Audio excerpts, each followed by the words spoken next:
Considered one of F1's most dominant and best-loved champions, he drove the iconic Ferrari 500 and defended his title the year after.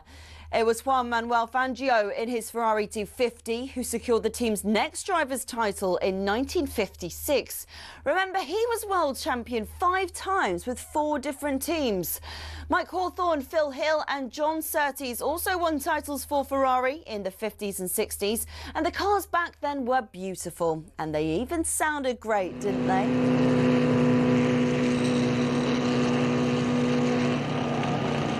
Anyway, Ferrari went 11 years without winning a title until Niki Lauda won in 1975 in the iconic 312T. Throughout much of the 80s and 90s, though, Ferrari looked like they'd never go all the way again. Le Professeur Alain Prost came pretty close in 1990, but lost out to his bitter rival and former teammate at McLaren, Ayrton Senna. It was only when John Todt recruited a swathe of staff from outside of Italy, including Michael Schumacher, that the glory days returned 21 years after their last driver's title. The turn of the century saw the prancing horse sprint to an unprecedented 5 consecutive championship doubles. And after Schumacher left, Kimi Raikkonen reclaimed the driver's title immediately. But despite employing 1,500 people, the Iceman remains the last Ferrari world champion. So, 16 constructors' titles, 7 more than McLaren, and 15 drivers' titles, 4 more than, again, McLaren.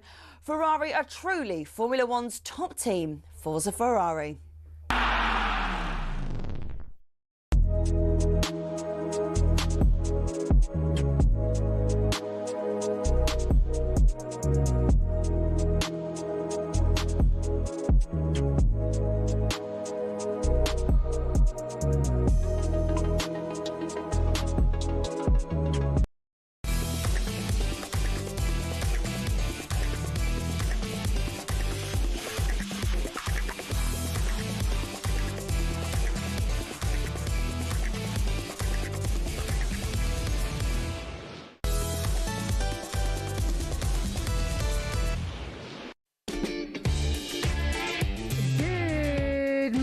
Listening to Early Breakfast here on talkSPORT with Adrian Flux. Insurance for the individual. You can find out more at adrianflux.co.uk. Building up to talkSPORT Breakfast back at 6 o'clock this morning with Jeff Stelling and Andy Townsend. But coming up over the next hour, well, what a weekend of sport. Chelsea are champions of the world. Sounds weird. After thrashing PSG 3-0 over in the States in the Club World Cup final. Chelsea fans, you outclassed the European champions. You must seriously be looking and going, hold on a minute, are we in here for a bit of a Premier League title challenge?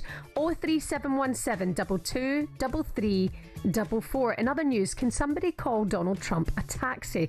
Let's get that guy out of here. Speaking of title challenges, Arsenal, Victor Gyökeres looks good to go. And we'll also talk about the Lionesses into the quarterfinals of the Euros, plus the cricket and Wimbledon. You're listening to Early Breakfast here on talkSPORT with Adrian Flux. Insurance for the individual. Find out more at adrianflux.co.uk. How was your weekend then? I hope you had a nice time. Was it scorching where you were? I know I always say this, but even hot in Glasgow, so you don't mind bragging about how boiling it was here over the weekend. It was absolutely delicious. I loved it. I absolutely loved it.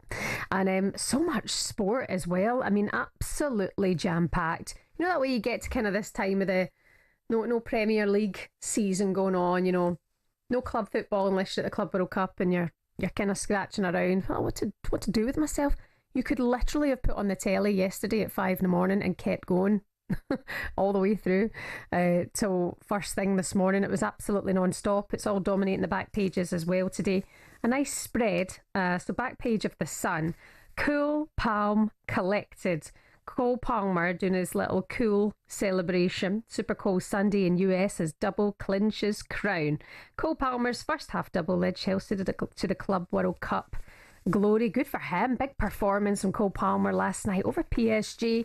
Looking at the back page of the Times, it's the Wimbledon finalists for the men. Yannick Sinner becoming the first Italian to win Wimbledon singles title with a 4-set defeat of Carlos Alcaraz, who was the favourite going in to the final. Yannick Sinner is also the Telegraph Sport pull out. They've gone for Sinner's Italian job. Of course, back at Lord's today for day 4. The cricket has been absolutely incredible. And I'm not a cricket purist. I'm not. We all know that. But it's just been absolutely cracking, hasn't it, over the last couple of weeks. That page of the Daily Mail, on top of the world, is the headline. So if you missed it, if you were in your bed nice and early because you're up at this time on a Monday morning, fair play to you. But Chelsea battered PSG 3-0 in the Club World Cup final, and we had it live for you here on talkSPORT. In the blue corner, Chelsea. White corner, Paris Saint-Germain. Palmer with the corner, and Cole Palmer has scored for Chelsea. They take the lead in the Club World Cup final. Palmer comes in field onto the left foot again. Oh, he's done it again! Cole Palmer with another wonderful goal, and Chelsea are on the brink of world domination. Paris Saint-Germain are all over the place. They're rattled, and he's threads it through. Here's João Pedro with a great opportunity. João Pedro makes it 3-0, and they are cantering to the World Championship here, and that's it.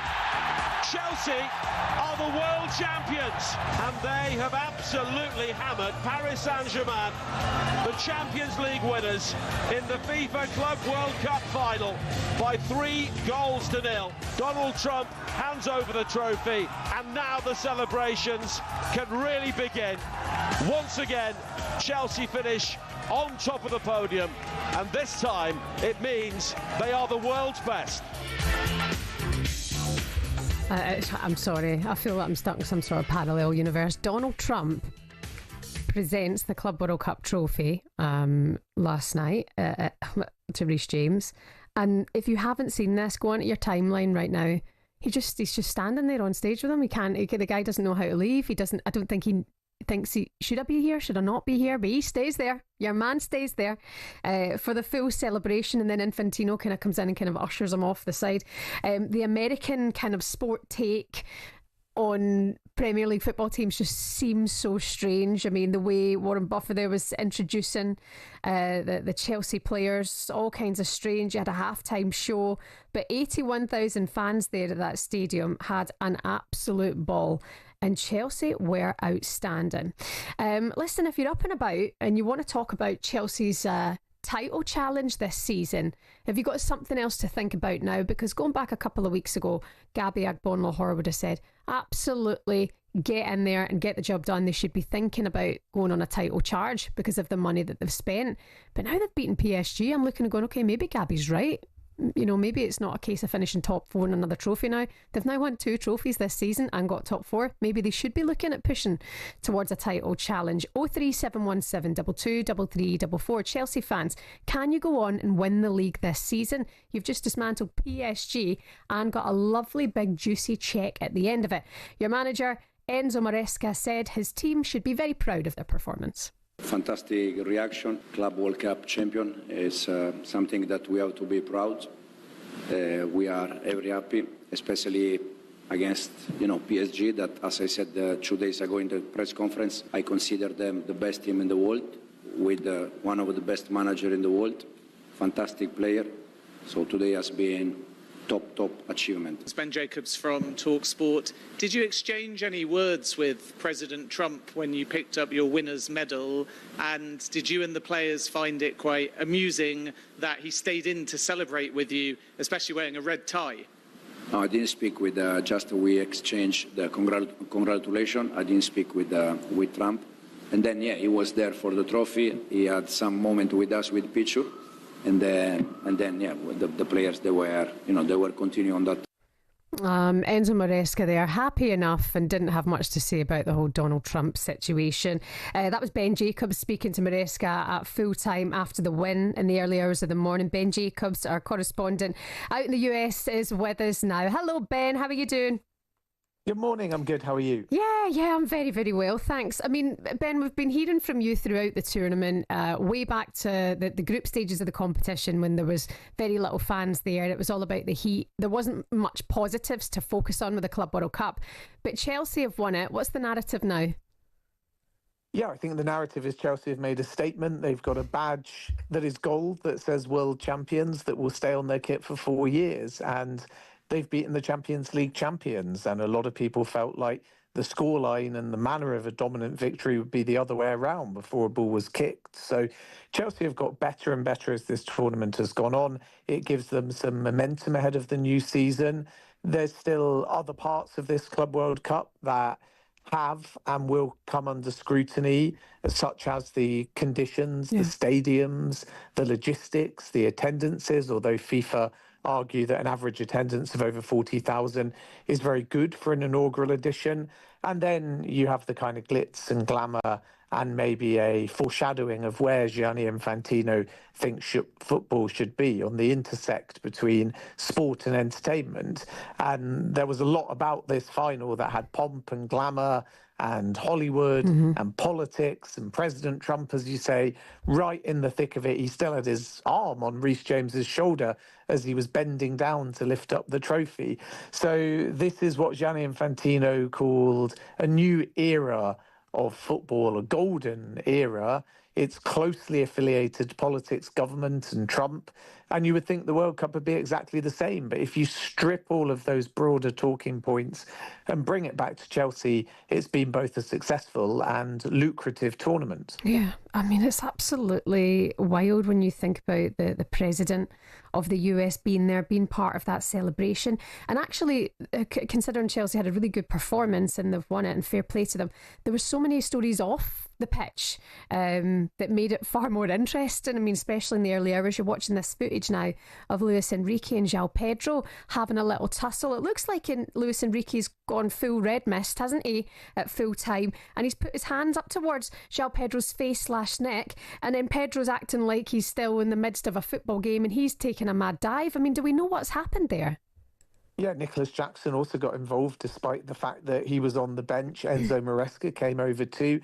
What clouds this situation is there was a brawl at full time and the game was getting a little bit fiery, and clearly João Neves had got sent off because he was frustrated by the scoreline. He pulled Marc Cucurella's hair, and there were a few other questionable tackles too.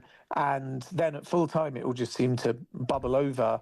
And I think Luis Enrique, the footage versus Luis Enrique, what he said post-match, are two different things. So if we are fair to the PSG boss, in the press conference, his explanation was very clear that he saw things bubbling over. He went over and he tried to diffuse the situation as a peacemaker. But then when you look at the footage, his actions don't quite match that narrative. Then he said Enzo Maresca was involved. And it's true, there was a point where the two managers kind of had their arms on each other's shoulders. But then after that, Enzo Maresca walked away and he was talking to Donnarumma, who had come into the brawl. And it did look like Enzo Maresca was trying to play peacemaker as well. So I think at the end of the day, Luis Enrique was hugely frustrated because he saw his side get tactically outclassed, outpressed, outfought, and that led to this statement win from Chelsea. And I think at the end of a long, hard and tiring season, a few PSG players first lost their rag. João Pedro and Pedro Neto at full time came into the centre circle, and there were a few words spoken. And then from there, it all just seemed to turn into a melee, which from right at the top of the press box was very hard to kind of analyse and work out who was at fault. But at the end of the day, it went very quickly to handshakes. Nasser Al-Khelaifi was very humble, the PSG president, in defeat. And I think that Chelsea will see that as just a blip in a very memorable evening that ultimately sees them named as world champions. 90 million as well from winning this competition. Ben Jacobs, that's just in your bonus as well, because you've been outstanding throughout the tournament. Thank you so much for coming on this morning. Pleasure. Thanks for having me. We'll speak to Ben Jacobs again very, very soon. You're listening to Early Breakfast here on talkSPORT. So Chelsea are Club World Cup champions. They've won the trophy. They've won £90 million. Donald Trump's there celebrating next to them. There's a scuffle at full time between Luis Enrique and João Pedro. Chris Martin's there singing with Doja Cat. There's boxing style announcements as the players are coming out onto the pitch. It was all kinds of basket case, but all we're thinking about now is the Premier League returning. Has this been a good thing for Chelsea? They've got time to gel as a squad, and my God, have they gelled? They've won the whole thing and beaten PSG 3-0. Does this mean they have to be considered for a Premier League title? Do you have to factor that in, Chelsea fans? 0371 722 3344 81089 if you'd rather send a text message, and we'll get to your calls next. Good morning.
Good morning, you're listening to Early Breakfast here on talkSPORT with Adrian Flux. Get a tailor-made quote for your commercial vehicle.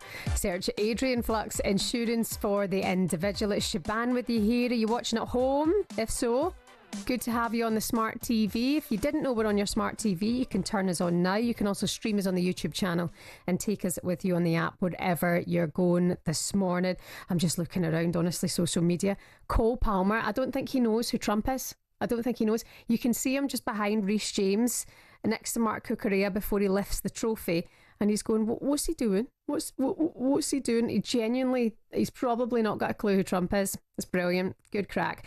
Some of your other headlines you're waking up to this morning, by the way. A stunning late burst from Bryden Carse kept England alive on an utterly captivating fourth day of the third test against India at Lord's, with the final ball of the day. Ben Stokes bowled. Night watchman Akshar Deep to leave India 58 for 4 at 135, adrift of the target of 193. All of the updates coming up for you today from Lords here in talkSPORT. In other news, American Chris Gotterup impressively hung in there like a champ to hold off Rory McIlroy and the chasing pack for the biggest win of his career with a remarkable Scottish Open success. I'd never really heard of Chris Gotterup until last night. I was watching that kind of 18th hole and thinking, could Rory, could something happen here? Can Gotterup hold off his nerve? And fair play to him, he absolutely did. By the way, don't forget, the Open gets underway on Thursday. We're going to have that live for you over on talkSPORT 2. And I know I go on about Rory like an absolute stalker, but I think it's good for him to finish not as a winner last night, not as a winner, but he's up there and his form looked impressive going into the Open next week. Also, world number one, Jannik Sinner won his first Wimbledon title by wearing down Carlos Alcaraz in another high-quality Grand Slam final between the dominant forces of the men's game. Italy's Sinner claimed a 4-6, 6-4, 6-4, 6-4 victory at the All England Club, avenging his brutal French Open defeat by Spanish world number 2 Alcaraz just 35 days ago. Here's Sinner following his victory. I'm very emotional, no, even if I don't cry, but it feels emotional because only me and the people who are close to me know exactly what we have been through on and off the court, and it has been everything except easy. He's talking about that doping situation, isn't he? That's it. The men and the women winners of Wimbledon both have that kind of hanging over their heads, which isn't an ugly look, but I mean, even Alison Rudd inside the Times today saying doesn't matter, both champions serve drugs bans. It seemed like Wimbledon and the club were delighted with the displays that they got yesterday. It still will always hang over their heads though, won't it? That's for sure. Chelsea fans, we're speaking to you this morning. Can you win the Premier League title? You've won the Club World Cup overnight, you've won a European trophy and you got top 4. Is this the next step in the plans of Enzo Maresca? 03717 22 3344. Good morning to Phil, the Chelsea fan. Hi Phil, how are you today? Good morning, Shebahn. I'm fine, and you? I'm very well. You sound sprightly. What on earth are you doing up at this ungodly hour? I start work last night and drive to Manchester 3 times a week, so I'm sitting in Manchester in a van waiting for a shop to open. Oh, I see. Well, thank you very much for picking up the phone. Phil, did you hear the commentary last night? What did you make of it all? Well, I actually managed to watch it. Good. Before I left home, so that's fine. I left home just after the match. You were asking about Chelsea's chances. Now, obviously, I've been supporting Chelsea when they were low and through the Roman Abramovich highs. At the moment, we're not quite there. You know, for challenging for the title. And the reason I say is the result against Flamenco, when they scored, we went into shell shock, which is what we've done many times. And until that's cured, I think there's always a risk of, you know, when we concede a goal, we like to concede 2 or 3 or whatever, or get someone sent off. That is still there. So what is it you think you need then? Just a bit more time to continue gelling? Is that another season? Well, A, a bit more time, but B, I'm still of the opinion that a bit more experience at the back should have been bought. But they've chosen not to go that way. Yeah, I mean, all the same, it looks very, very promising, and that was a very convincing win last night over the Champions League winners as well. Phil, have a great day today. Drive safely. 03717 22 3344. Do you agree with Phil? You can keep your calls coming in this morning. Is it too soon for Chelsea to go for a title challenge? Or is it right about now? I think looking at that performance, they were solid. I think they should go and give it a bash. Time now for a look at today's back pages with Adrian Flux. The Back Page Review on talkSPORT with Adrian Flux. Insurance for the individual. Find out more at adrianflux.co.uk. Kane Dog is with us this morning. Good morning. What is it with Chelsea fans? Why are they all so scared to say that they should be in with a title challenge next season? Yeah. What do they need to do? Just spend another 150 million and they might be contenders? It's managing their expectations, isn't it? And it is a young squad, but then I'm like, well, if they're winning together, they've just won 2 trophies together. Delap looks brilliant. Pedro looks excellent. You know, Enzo Maresca, I always think will need a little bit more time because that's his first full season, but you've won 2 trophies in your first season and got top 4. So how many times can we give him the tired excuse next season, Enzo Maresca? He's allowed to use it after their first defeat of the season, and then how many times after that? Who was it? Was it Perry Groves who made the very good point that, you know, we're saying the Club World Cup, you know, it's been a nightmare, players need time to rest, all that kind of stuff. Was it Perry who said that actually this is a good thing for them because they've had almost like a pre-season gelling time, so they're like good to go, and they get their break a little bit of a different time to everyone else because everyone else, like Arsenal now, Man United, all jetting off on their pre-season tours, aren't they? So hopefully a bit of rest time now for Chelsea, but I just hope we don't hear that tired word thrown about by Maresca next season. But they've got to be title contenders, surely. You cannot keep spending that sort of money, be Crown Club World Cup champions, go, oh no, we're still a goalkeeper short. Looking at the performance, I'm like, fair enough. You know, they've got to, you can't go in it to finish second or third, go in it to win it. They looked impressive, didn't they? Cole Palmer did indeed. On top of the world is on back page of the Mirror. Chelsea hammer PSG to win global crown.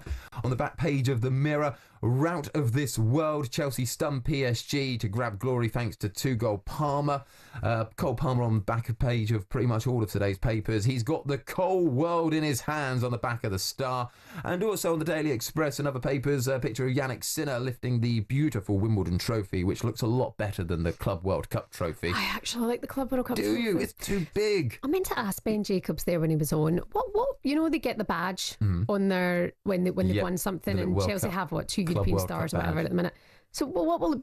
Have you not seen it? It looks like a child's designed it. It looks like Donald Trump himself has decided to draw it because it's the same. It is also the same colour of him. It is. It's quite. It's quite something. That circle is what they're going to get. That kind of record-looking gold. Interesting. So it is like a. I don't know where they'll wear it. Will they wear it on the front of their shirts or on the sides? Yeah, it looks like a pound coin. Can't get them it looks a anymore, bit cheap. Aye, if I'm honest with you. Not the best look, but fair enough. They've won it, and it's not cheap because they got 90 million. They do indeed. So you got all of that reaction in today's papers, and also some interesting transfer lines as well. So Gyökeres's deal to Arsenal, it looks like it is going to happen, although it feels like we've been saying that every day for the last 6 months. But they're expecting it to be now imminently, right? Because it was imminent last week. I reckon, I don't know, Tuesday it'll happen. Well, hopefully. I do hope so, because this saga is now dragging a little bit. But England could be about to lose another young gun to abroad. It looks like he may be a victim of this. I mean, James McAtee just won England under-21s European Championship. He was the captain for the side as well. The decision to go with England and not with to the Club World Cup squad. Yeah. Good man. Yeah, I like it. I think he's done the right thing for himself. I'm all for these youngsters getting that experience abroad because the Premier League is a beast. Yeah. And, if you need that time to go elsewhere, work on yourself, get regular game time, learn a new language, experience life outside the Premier League, absolute pressure cooker, and then come back probably, more experienced, wiser, older, better. I think it could be a good thing for them. Especially to see young English players get more minutes. That's what we all want to see, isn't it? Victor Gyökeres, by the way. Yes. He frightens me. Why? Because he's just an absolute not in a bad, not I like thought, okay. I thought he was in a bit of trouble. No, he's only causing sport in trouble. Nobody knew who he was. No, not like that. I just think he worries me. You think this is the signing for Arsenal? Yeah, definitely. Definitely, I think he's brilliant. Yeah, a few goals in Portugal and a couple in the Championship for a team that didn't get promoted. Yeah. I mean, to be fair, he's done his job. I suppose so. All he can do is score goals. We just haven't seen him actually score in the Premier League, and also we big up the Portuguese. The Portuguese league really isn't anything special, is it? I think Ruben Amorim's proved that coming over here. So, oh my word! Let's not get too excited about Gyökeres. Okay, Arsenal fans, I'm going to give you the place to get excited about Gyökeres. 03717 22. Goodness me, they've had long enough to get excited about him, haven't they? If he's announced this week, even like Chelsea, I do look and go, what a promising young side. Okay, I would give them another season, but they've got to be looking to go on a title charge for sure. They've got to. Arsenal have no excuses now. If they get Gyökeres done this week, by Monday, Tuesday, Mikel Arteta does not have a leg to stand on if he does not go on and win the Premier League. Very true. Because you were talking about last season, Declan Rice is a missing piece of the jigsaw puzzle. He's what he needed. Now I'm like, now you've got a striker whose numbers compared to that of Haaland before Haaland came to City. In the Portuguese league. Against Boa Vista, against Estoril, come on. Honestly, sorry about Kane. He doesn't get out much. I don't know. I'm just not as excited about this signing as everyone else. I think Arsenal fans are more. I think they're deluding themselves to be excited by it because it is just a striker coming in. They're just happy to see a striker. 03717 2233 81089. I can see a lot of you messaging about Kane's nonsense that he's already talking, but yes, usual from you there, Ken. That was a look at today's back pages with Adrian Flux. The back page review on talkSPORT with Adrian Flux. Insurance for the individual. Find out more at adrianflux.co.uk. Coming up next, we'll get into the Lionesses. They are through to the quarterfinals of the Euros.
Cricket balls are red, baseballs are white, American footballs are brown, and tennis balls are yellow.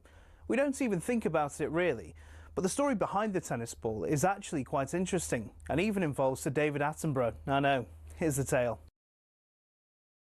Tennis has its roots in 12th century France when people used to make balls from all sorts. Cork, wool, chalk, animal fur and even human hair. Uniformity was found centuries later when people started making balls out of something called vulcanized rubber, invented in the US. But the balls kept on breaking, so a British lawyer, who also loved tennis, suggested they put a flannel covering on the outside, and thus the tennis ball as we know it was born. One problem, it was either white or black. And when the controller of BBC Two, Sir David Attenborough, decided Wimbledon would be shown in colour on the BBC in 1967, no one could actually see the balls on telly. So the International Tennis Federation went away and created a new colour called Optic Yellow, which would show up without the need for a 4K LED display. Not that anyone had that in the 1960s, of course. Since then, all tennis balls have been covered in that material and have their trademark colour for that exact reason. Amateur tennis players and dogs worldwide are forever grateful. You could say the ITF aced it.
How you doing today? You're listening to Early Breakfast here on talkSPORT with Adrian Flux. The cover you need at a price you'll love with Watson Van's Shooter of the Year 2021.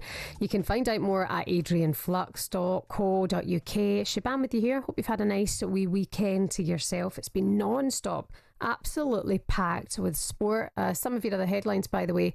Cole Palmer, if you missed it, inspired Chelsea to a stunning win as they downed European champions PSG to win the first edition of the newly expanded Club World Cup. The England attacking midfielder scored twice and set up a brilliant third goal for new signing João Pedro in a comprehensive 3-0 win over informed PSG at the MetLife Stadium in New Jersey. I mentioned this earlier on. Donald Trump was there on the stage to give the lads the trophy. It's just weird. It's just weird seeing Reece James taking a trophy from Donald Trump, and Reece James is like, oh, this is a bit strange. Like, should I lift it? Is this guy going to leave the stage? Trump stays where he is. And Cole Palmer is just trending this morning, not only for his excellent contribution to the game last night and his 2 stunning goals and his assist, but he's just behind Reece James going, who is this guy? What's he doing? What's he doing? What are you all about? It's amazing. It's the best clip ever. Some people actually in the messages about that saying it's hysterical, and I actually think Cole Palmer doesn't know who the guy is.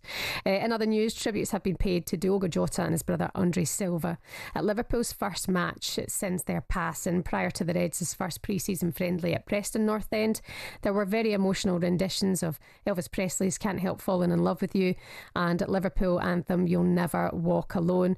During the latter, a visibly emotional Preston captain Ben Whiteman laid a wreath in front of the travelling Liverpool supporters. We'd heard from Arne Slot when he was building up to this pre-season game, saying, look, if my players aren't able to go through with this, there's far more important things, and we're all grieving just now. The fan base, the family, everybody's really been hit so hard with the passing of Diogo Jota and his brother, but the Reds were brilliant, and the celebrations as well from Darwin Nunez doing the Diogo Jota celebrations. Had everybody very, very emotional. Still thinking about him. Absolutely awful. For more on this story, by the way, visit our website at talksport.com. So we're writing about the Women's Euros as well, and England continued their bid to retain the championship by easing past Wales and booking their place in the quarter-finals in Switzerland. It was live for you here on talkSPORT.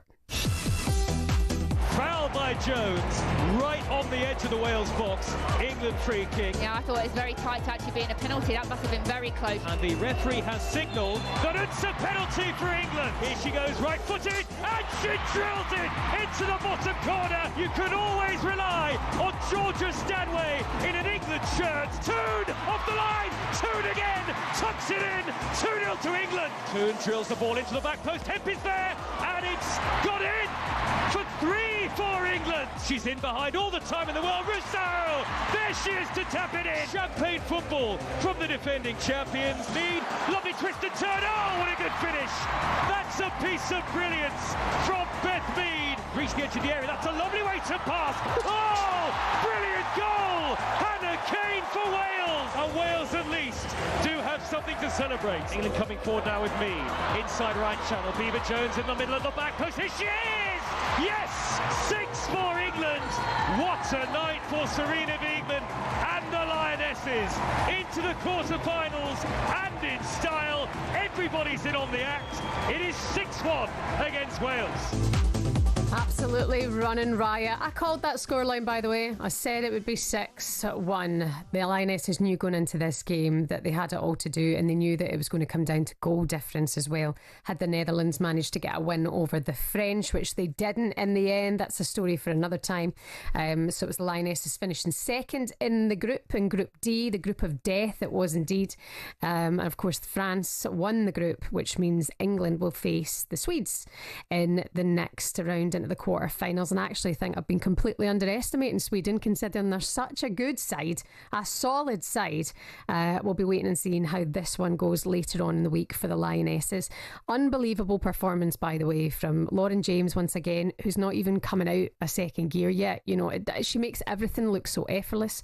Good to see Beth Mead score as well, and Georgia Stanway looking absolutely brilliant, considering I would say she was off the boil in that first game against the French. She's looked brilliant in the last 2 games. Serena Wiegman's side, as I say, will play Sweden on Thursday in the last 8. We're going to have it live for you here on talkSPORT. And Serena caught up with our reporter Courtney Sweetman-Kirk after the win. Serena, fantastic performance from your side, and as first halves go, I know we can't say perfect in football, but is that about as good as it gets? Well, there are always things to improve, but of course it's really good when you're up 4 goals when you go into half-time. And I think, the first couple of minutes we started a little bit slow, a little bit sloppy, but after that we skipped and we found a way, and then the players found their connections and the crosses and the goals. So I thought that was really good. And in terms of then your side being relentless, going to 4, going to 5, is that something that you were really pleased with? Yeah, that's what you want, and of course you want to score as much. When you play a game and you want to show what the difference is in level, if you can. So that's what we wanted to do. So it's really nice to see that we scored so many goals, and that many different players score goals. So it shows that we have a lot of players that can score a goal, which is important in football. Contributions from all over the pitch. It's the kind of performance that Serena Wiegman will be delighted about, and they had to do it against Wales. They had to make a bit of a statement. Honestly, from here on in, I see the Lionesses getting to another final. I really, really do. I think that first performance against France was an absolute shock to them. Some people saying they were battered by France. They weren't battered. 2-1 is not a battering, and that goal should never have been offside. That should never have been ruled out. It was just a bad day at the office for the Lionesses on match day 1. And now they're showing what they can do. So fair play to them. Beth Mead, one of our favourites here, one of our favourite Lionesses. She scored England's 5th goal last night, coming on from the bench. She's been directly involved in 14 goals and 14 major tournament appearances for England. And we heard from her last night as well. As soon as the ball's kicked in the first half and Wales drop into a low block straight away, and you're like, okay, this could be a long night if we don't do the right things. But I thought we were very disciplined in the first half. You know, you have to break teams like that down, and we got our goals, we got our awards, and obviously it put us in good stead for the second half.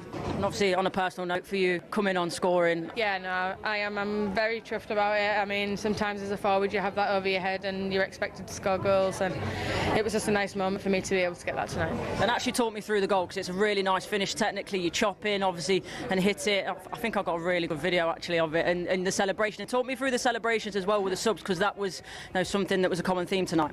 Yeah, I think I took my number 9 days back from playing. Sometimes I think defenders have to dive in, and obviously I chopped them up in the space up for myself to put in the back of the net. And the celebration, you know, I said you have to appreciate your squad and your subs. Sometimes they prepare the starting 11, they don't get the credit they deserve sometimes, and just nice to share a little moment with them.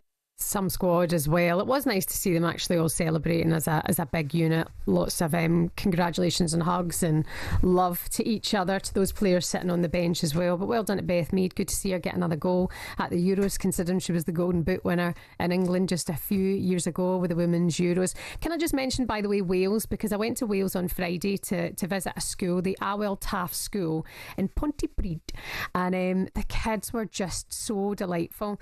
And it was funny because we were filming some stuff in one of their football playgrounds, and these little 4 and 5-year-old girls kind of came over and they were like, "Can we not play football today?" And they were so cute. They reminded me of my little kids at school. That was Welsh. "Can we not play football today?" That's not bad, isn't it? I suppose. They speak they all speak Welsh. It's a Welsh speaking school. And I was like, "Oh yeah, you're going to come on in the lunch break and you'll get back onto the pitch. Don't worry, we'll be out your way." And I just thought, oh bless them. And they were all wearing their little Welsh shirts and supporting the girls. And that's the thing. This is Wales' first time at the major tournament, and you know they struggled. They've absolutely struggled, but they're there, and for that reason they'll change the landscape of women's football in their country. And every kind of country will need that, because we're always behind. But good to see them there. Good to see so many players step up and get the opportunity and represent their country, and good to see them inspiring the younger generation. Up the Welsh. Time now for the front pages with Kane. It's a front page throwdown. Oh, what a move! The front page is first on the early sports breakfast. talkSPORT. Can we do the front pages? We can indeed. That was very sweet. You had to let us know it was a Welsh accent you were doing, though. But I think it's pretty obvious. I'm good at accents. Now, are you a Wimbledon fan? Did you get sucked into the strawberries and cream and all I don't that? get sucked into that side of it, but I do like Wimbledon. Do you not like it? Like the sort of the pompousness of it and the... No, that's the bit where that's kind of... Oh, I'd like to go, don't get me wrong, but I don't know if I could afford it for a start, because it's a pricey ticket, isn't it? It is indeed. And imagine how pricey it would be if you're, opening bottles of champagne on centre court during the final. How much do you reckon that would have set you back? Oh, jeez. I mean, a bottle of champagne at the best of times in an average restaurant is going to set you back, what, 100 quid? Wow. So how much is it at Wimbledon? Not the sort of champagne I buy. But one punter got a little bit overexcited and was told off by the umpire. Ladies and gentlemen, it's a good to see you two, both players.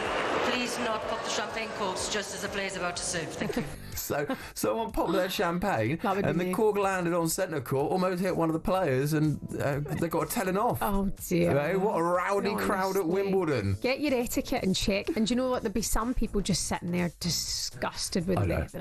Absolutely disgraceful. I would like to go to Wimbledon one day and just try and bring a bit of football atmosphere to it. Oh, you'd be a disgrace at Wimbledon. I'd love to get kicked out of Wimbledon. Yeah. Do you know what? If there's one person I could bet in getting kicked off of Wimbledon, it'd be you. Well, there was a lot of celebs there yesterday. You had all the royal family there, apart from Prince Harry, of course. See Princess Charlotte? She's so cute. She does look she looks like the head of the family, doesn't she? Already only 10 years old. Keeping her brother George in check. No Louis. Princess Catherine and Prince William looking very dapper indeed. Lots of celebrities as well on centre court, including Henry Cavill, who's wearing a very Wimbledon-y hat, isn't he? Where is he? Oh, look at his hair. Yeah. Oh, he's fabulous, isn't he? He looks like the sort of guy I probably wouldn't want to be mates with. And you also got Keira Knightley there as well. Sienna Miller looking fit as... Oh. 10 out of 10. She does indeed, doesn't She's she? A babe. Lovely dress Sienna's got on. So does Jodie Comer. She's looking very stylish in grey. Don't know who she is. And money can't buy water bottles have been flogged online as well from Wimbledon. So water bottles that have been touched by players are being sold online for around about 200 quid. Is there a player that you would buy a water bottle that's been touched from? That's a good question. Do you know, quite often when we've got big celebrities in here and they get a cup of tea. Oh, and you keep the mug? Well, no, I'm thinking I should. You should do. I once kept a bottle of water from an Eddie Howe press conference for years and years and years in the hope that one day he would become England manager and that bottle of water might be worth something. Have you still got it? No, my mates poured it away and replaced it with normal tap water. Oh, no. Why did they do that? Because they're, Bad friends. Bad friends. I remember once working at a music radio station and we kept a Cheryl Cole cup. Mug and our lipstick and everything like that was on it, and she had a hot chocolate. I remember thinking, that could probably go to like a stalker for a lot of money. To be fair, not to encourage that behaviour, but that could be like 300 quid just for keeping someone's dirty bottle. There are certainly websites that you could sell that on. I've had requests from my old. Have you? Mm-hmm. Goodness me! Well, I'll better not. Probably you under another account. No, that's what. Yeah, always be suspicious if I offer to make you a cup of tea. Oh goodness! But yeah, Wimbledon basically dominates all of the front pages. Just everyone looking like they're having a blimmin' good time, and just a load of rich people having fun. Really, that's all there is. Yeah. For another year, Kane. Thank you very much. You're listening to Early Breakfast here on talkSPORT. Coming up next, we'll continue this chat on Chelsea, and we're going to talk about Arsenal and the new signing expected to be announced in the coming days. Morning.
Plays that villain role very well now. That's crying out for a little bit more attention. It comes with a lot of crazy people. I took it personally and it kind of made me rebel a bit more. To be honest, I don't really care anymore. I'm never going to change.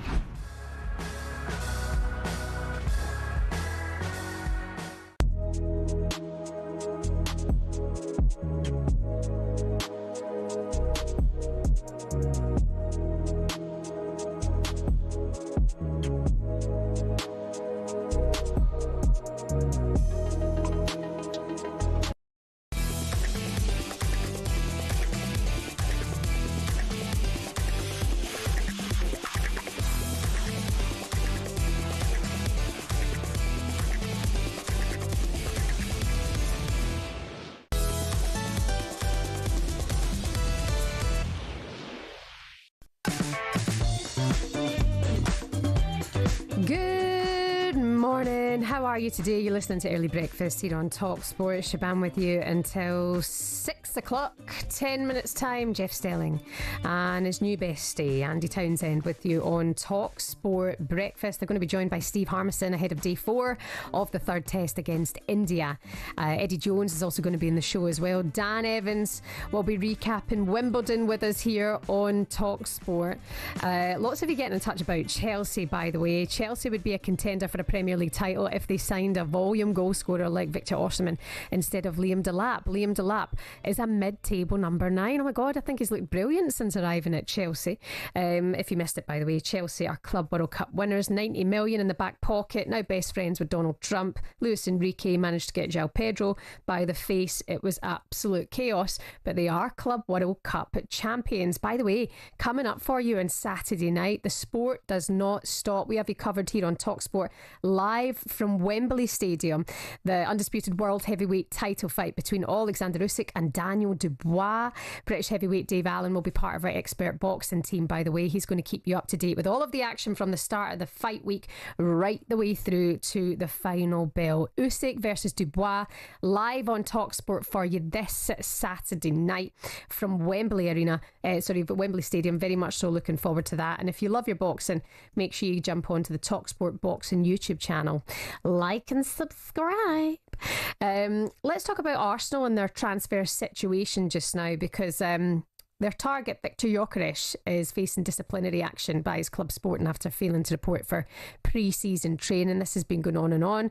Talks with Arsenal are ongoing, but they are still looking promising. It's looking good that they think they're going to get this deal done for around about £60 million, including add-ons for the 27-year-old. Tony Cascarino was on the Weekend Sports Breakfast. He said he's not impressed with how Gyökeres has handled this situation. This happens so often in football, doesn't it? Where I'm never in agreement with a player that decides to, if we believe that the date that he was returned was this week and he didn't turn up, he has to suffer the consequences because he signed a deal. And on that deal, there's 3 years left on that contract. Now, whether you like it or not, or think the club should do what you want them to do, they don't. So they've got to play ball. He's got to play ball with the club. And I think not turning up is not the right thing to do.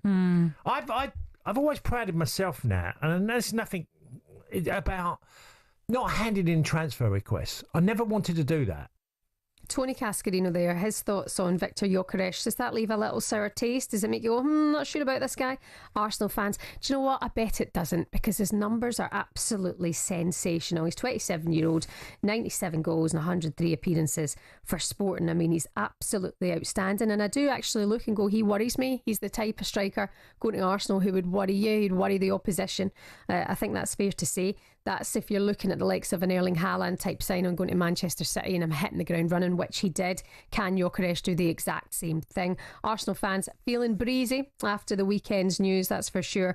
By the way, just to give you the latest on Viktor Gyökeres, Sam Dean saying in the Telegraph that their long search for a centre forward is almost over, with the club on the brink of reaching the agreement with Sporting Lisbon. £55 million with a further £8.5 million in potential add-ons. Is he the difference? Is he what they need to go on and win the league? Speaking of winning the league, that conversation of Chelsea, should they be doing it themselves this season? They've won 2 trophies. They made it to top 4. Should that be the next spot on their list? Should they be challenging for a title? A number of Chelsea fans in touch with us this morning disagreeing with that, saying they still need more time. How much time? Really, how much time? I agree with Enzo Maresca needing another good season, that's for sure. But they've done themselves no disservice this season. Very, very impressed with that performance last night. To beat PSG in that fashion 3-0, it's looking promising for Chelsea. By the way, on the subject of transfers, the talkSPORT website is a live blog every day, keeping you across all the ins and outs across the Premier League and the EFL. You can also find out what's going on with this Morgan Gibbs-White and Tottenham move. Is it on? Is it off? This was massive news on Friday that Forest threatened legal action over Tottenham Hotspur's approach to the player. Alex Crook has all the latest for us. Tottenham of tapping up their player. They've gone to the Premier League. They're contemplating legal action. They're saying this deal is off as it stands. I'm not sure it is off. I think it's just been delayed. I think it's very difficult to prove an illegal approach, particularly in 2025, when the way that deals work by and large is that players hold talks with clubs long before a formal bid goes in. It's just the accepted new order, really. And I think you have to go all the way back to Ashley Cole and that saga involving him and Arsenal and Chelsea for the last time a tapping up allegation was actually proven. So I think this is just Forest posturing. I know the owner, Evangelos Marinakis, is personally angry with Morgan Gibbs-White, having been given assurances that he would only leave for a club of a certain stature. He doesn't see Tottenham as a club of that stature, but clearly Gibbs-White does. I mean, it's a bit of a mess because it was looking like a goer, and then this legal action being threatened against them, this tapping up situation, etc. The thing is about tapping up, I mean, and almost flirting with a player behind your club's back, that must happen all the time. It must. I mean, if the club has formally approached the player, I'd go, oh, that's not a good look. But there must be conversations between players, between agents, between friends and family, at games or in certain situations where these things must go on all the time. But Marinakis, not a happy guy once again, and he's gone and threatened this legal action over Spurs and how they've gone about the business. We'll keep tabs on that on our website, talksport.com. Like we say, keep in touch with all the transfers on the live vlog there as well. Alex Crook back with us a little bit later on today for all of the latest. Just looking at today's back pages for you, like we say, it was some weekend of sport.